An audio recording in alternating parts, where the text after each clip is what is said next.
na ng campaign na period ngayong araw nito para sa mga kumakandidato sa lokal na posisyon para sa May 2025 elections.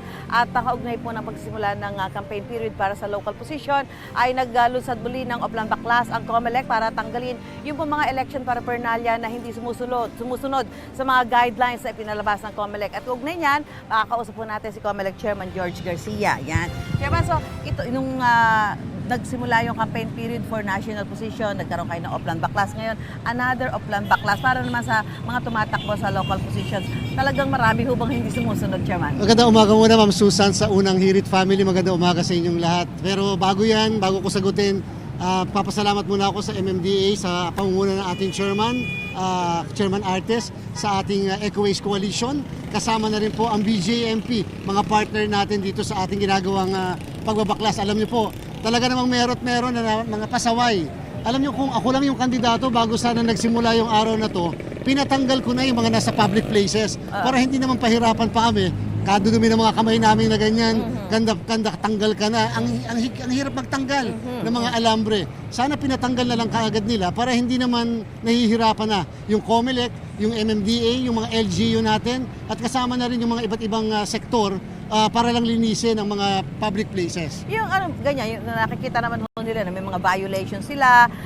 Wala bang yan, parusa, Chairman, doon sa kanilang Siyempre sa araw na ito, wala muna tayo dahil sa kayo pala yung pagsisimula ng baklas natin. Pero alangan naman pong araw-araw na lang kami magbabaklas. Parang tatawagin na kaming komisyon ng baklas. So ang gagawin na lang natin, base sa batas, susulatan namin sila, bibigyan namin sila ng 3 araw upang tanggalin yung mga illegally posted materials o yung mga materials na gumagamit ng non-biodegradable materials, yung hindi natutunaw, hindi man lang hindi environmentally friendly.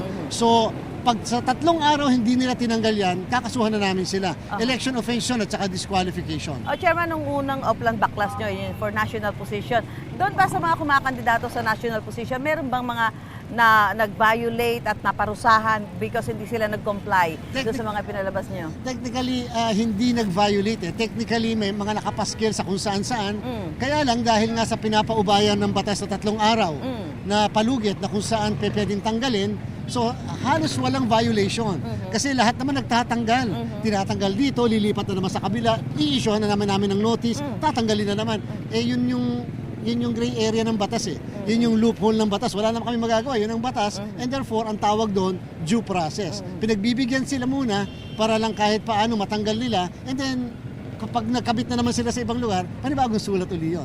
So kasama nyo dito yung MMDA at ang Ecoways Coalition dahil sabi nyo nga, doon ito nilada yung natatanggal yung mga campaign material. Naku, isang kanto pa lang tayo. Sabi nga ni Chairman Artes ngayon isang truck na kaagad yung natanggal natin. Pero ang kagandahan kung bakit nandito ang Ecoways Coalition, kasama na rin po natin ang BJMP, maliban sa pagre-remind na dapat environment friendly yung gagamitin nating materials. Partner po kasi natin sila dahil ang plano natin, idodonate natin yung lahat ng makukuha ng MMDA at iba pang mga sektor. Iyan po ay pwede kasing ma-recycle. Pwedeng gawin ng mga bag, pwedeng gawin kung ano man ng BJMP, yung ating mga kapatid na nakakulong. So kahit paano mapagkakitaan, kahit paano yung kanilang panahon, mailaan na lang dyan sa pag-convert ng mga makatatanggal natin into something which is usable. Chairman, paalala lang uli natin doon sa ating mga kandidato. No? So start po ngayon ng campaign period para sa mga local positions. Meron tayong darating na mga holidays. Paano ba ang magiging sistema ng kanilang pangangampanya? Wala lang po sanang pasaway. Huwag na tayo magpasaway. Napakahirap po yung ganyan. Kasi ang tayong ginagawa ng COMELEC, ang dami ginagawa ng PNP, ng MMDA, ng mga iba't ibang grupo. Pagkatapos nag-focus tayo dito sa mga pagtatanggal. Be responsible candidate. Sa bandang huli, iboboto kayo ng mga botante dahil sa kayo ay tumutupad, sumusunod sa ating pong mga patakaran. Yan ang pagiging basihan ng mga mamamayan sa pagpili ng tamang kandidato. So dito, ngayon after dito sa Pretil, meron pa ba kayo iba pupuntahan, Chairman? Nationwide po to. Nationwide po ito. Sa buong Pilipinas, ginagawa po natin ito. And therefore, wag po sana magtatampo, magagalit sa atin ang mga kandidato. Mali kasi ang pinaglagyan nyo eh. Kung yan ay nasa tamang lagayan lang, hindi namin gagalawin yan. Okay, salamat Chairman George Garcia po ng COMELEC. So dito po sila sa Pretil at yun nga, ay nakita natin yung truck po ng MMDA pinaglalagyan ng mga tinanggal na mga campaign materials, tone-tonelada na po yung kanilang natatanggal. Kaya kasama nila ang mga taga-Eco Waste Coalition para ma-recycle yung mga tinanggal nilang mga campaign posters o materials dito po sa Pritil, sa Tondo, Maynila. Back to studio po muna tayo. Kapuso, huwag magpapahuli sa latest news and updates. Mag-iuna ka sa balita at mag-subscribe sa YouTube channel ng GMA Integrated News.